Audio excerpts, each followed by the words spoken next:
大家好，我是钟奇爱。7月25日傍晚，珠三角大部突然黑云遮天，狂风暴雨大作。广州南沙最大阵风达到13级，和一般台风无异。香港昂坪山顶上的自动气象站被狂风吹坏，江门新会区还发布了龙卷警报。有人问，这是台风红霞提前到了吗？其实不然，这不是台风红霞的本体，而是台风红霞外围的台前标线。最新的风云 4C 闪电云图可见，这条标线上的闪电极其密集，显示对流活动极强。这条标线之所以如此强大，一来是因为台风红霞在迅速加强，台风能量在向外扩散；另一方面，受副热带高压和台风红霞外围下沉气流影响，7月25日广东各地极其炎热，地面和近地面大气被烤得滚烫，积攒了大量的能量。而7月25日晚上10点，台风红霞的中心位于广东惠州双月湾东南仅有100公里左右。过去一天，我们担心的所有事情几乎都发生了。第一，在偏强的副热带高压压制下，红霞路径持续偏西，最大可能登陆地已经从汕尾调整到了惠州，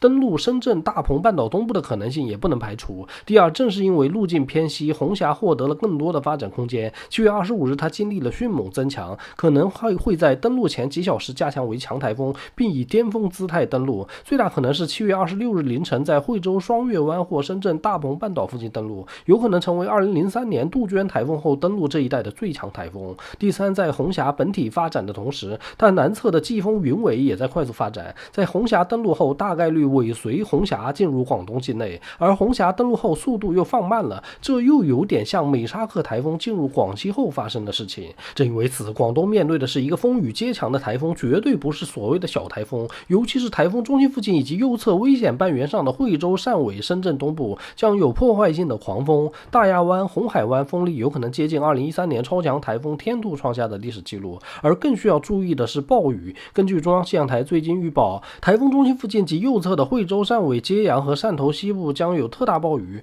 海陆丰、迎风坡可能会有24小时雨量达到特大暴雨标准2倍的超级暴雨。而在红霞深入内陆后，韶关、清远也可能出现特大暴雨，这和美沙克台风登陆后广西防城港、南宁和贵港的暴雨有相似性。请惠州、汕尾、潮汕西部、深圳东部、东莞、广州东部、韶关、清远、河源等地的朋友一定要高度重视，做好防台风、防极端暴雨准备。而珠三角中西部和粤西也不是完全没事，需要注意防高温和台风外围的标线。在强大西南季风支持下，红霞将自南向北深入我国内陆，离开广东后将进入湖南、湖北，外围水汽将进入台湾、福建和四川盆地。在红霞的降雨影响下，四川盆地西部成都一带、湖南、湖北、江西大部、安徽西部、福建大部的高温将缓解。但是由于副热带高压和大陆暖高压的坚守，江浙沪大部和重庆的高温暂时无法缓解，尤其是江浙沪高温连绵不休，一眼望不到头。而太平洋台风胚胎 93W 已经被副热带高压下沉气流折腾得奄奄一息。